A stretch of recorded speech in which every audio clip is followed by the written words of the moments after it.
A lone whistle split the evening air as the last train vanished around the bend, swallowed whole by the darkening mountains. The platform at Willow Creek fell silent. Passengers had scattered toward their wagons, their families, their suppers. Only one figure remained, a woman standing perfectly still, as though moving might finally make everything real. Her name was Anna Miller.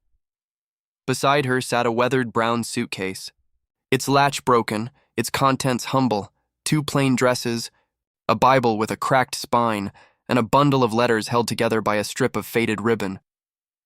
Those letters were all she had left of the life she once imagined for herself. She had traveled west, carrying a single thread of hope. A distant cousin had promised her work, a position at a boarding house, honest wages, a small room with a window. It had seemed modest enough to be believable. Anna had sold nearly everything she owned to buy her ticket, trusting that this time, the world might finally offer her something steady. It had not. The boarding house was shuttered. Her cousin had vanished months earlier without leaving a forwarding address. The building she had journeyed hundreds of miles to reach stood empty and dark, its windows covered in dust. She had spent the rest of the afternoon trying to find solid ground. Shopkeepers glanced away. The innkeeper named a price she couldn't pay. Even the station master, with genuine pity in his voice, had suggested she board the next eastbound train and return where she came from, but there was no going back. Anna had already lost everything behind her: her parents, her family farm, and the man she had planned to marry. The land had been seized to cover her father's debts. Her fiancé had quietly ended their engagement the same week, once it became clear there would be no inheritance to speak of. She had not blamed him out loud. She had simply packed what remained and kept moving forward, because standing still felt too much like giving up. Until now. She lowered herself onto a wooden bench near the end of the platform and unfolded a letter she had already read a dozen times. The paper had gone soft along the creases. The message inside was brief and without warmth. A distant family member explaining that circumstances had changed, that they were sorry, that they simply could not take her in. Anna folded it carefully and pressed it to her chest. "I don't know what I'm meant to do now," she whispered to no one. A short distance away, rancher Thomas Reed was helping his daughter down from a post where she had been perched watching the last train depart. Thomas was a quiet, deliberate man who had raised 8-year-old Lily largely on his own since losing his wife nearly 4 years prior.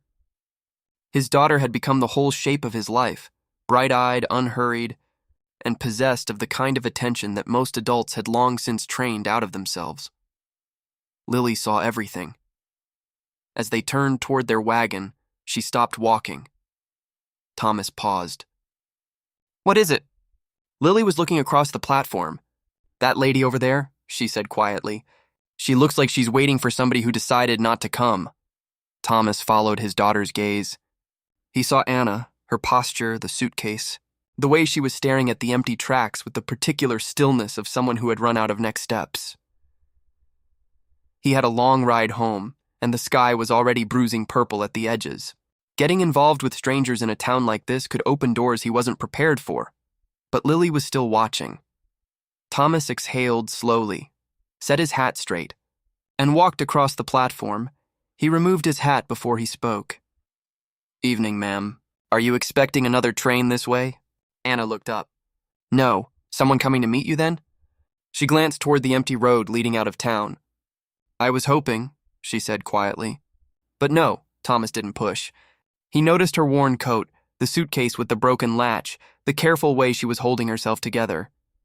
Before he could decide what to say next, Lily stepped around him and looked directly at Anna with the frank openness only a child can manage.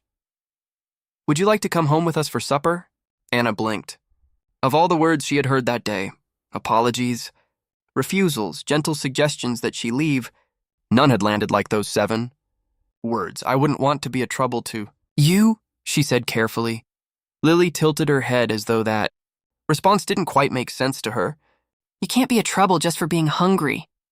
Thomas watched his daughter and felt something shift quietly in his chest. He turned back to Anna and extended his hand. "The invitation stands," he said. "You'd be welcome." Anna looked at his hand for a long moment. She did not know this man. She did not know where his road led or what he expected in return. but she knew that he was the first person all day who had looked at her without looking past her. She placed her hand in his. The Reed Ranch was still when they arrived, but Lily filled the quiet immediately. She showed Anna the kitchen garden, introduced her to the chickens by name, and matter-of-factly pointed out the spare room as though the matter of where Anna would sleep had already been settled. At supper, Anna ate slowly, carefully, the way a person eats when they're afraid that needing too much will cost them the little they've been given. Lily noticed. She slid the bread basket across the table. "You don't have to earn your place at dinner," she said simply. Thomas caught Anna's eyes across the table and saw something flicker there, not quite belief, but the first faint shape of it. In the days that followed, Anna made herself useful without being asked. She mended clothing, helped in the kitchen, tended the animals. Thomas never questioned her past or demanded she account for how she'd ended up alone on that platform. He offered her space instead of scrutiny, and she moved through the ranch like someone slowly remembering how to breathe. Then the trouble arrived. A man rode into town claiming Anna had stolen from his family. He was well-dressed and convincing, and his name carried weight in Willow Creek. Anna's face went pale when Thomas told her. "Tell me the truth," he said, not accusingly, but as a man who intended to act on whatever she said, she told him everything. The broken engagement, the debts that weren't hers, the way her former fiancé had always been quick to let blame land on others. Thomas listened without interrupting. When she finished, he said simply, "You won't face this by yourself." He meant it. When the station clerk produced shipping records that directly contradicted the accusations, records that pointed clearly to the man doing the accusing, Thomas was standing beside Anna in the middle of town as the truth came out. Lily stood on her other side, holding her hand with the solemn seriousness of someone who has decided that a person belongs to them. Afterward, Anna told Thomas she supposed she was free to go now that her name had been cleared. He shook his head slowly. "The trouble being over doesn't mean you have to leave." Lily looked up at her. "We already kept your place at the table," she said. A month passed. Then another. Anna taught Lily to read by lamplight. She helped Thomas with the farmhouse books and the seasonal planning. She brought back noise and warmth to rooms that had been very quiet for a very long time. She had arrived at Willow Creek, certain she had reached the end of her story, that she had finally exhausted whatever luck and goodwill the world had set aside for her. Instead, she found that sometimes a life doesn't build itself gradually. Sometimes it begins in a single moment. A little girl asking the right question. A father choosing to walk toward a stranger instead of past her. And a woman too tired to keep her guard up accepting one quiet invitation. She had not found a place to stay. She had found somewhere she belonged.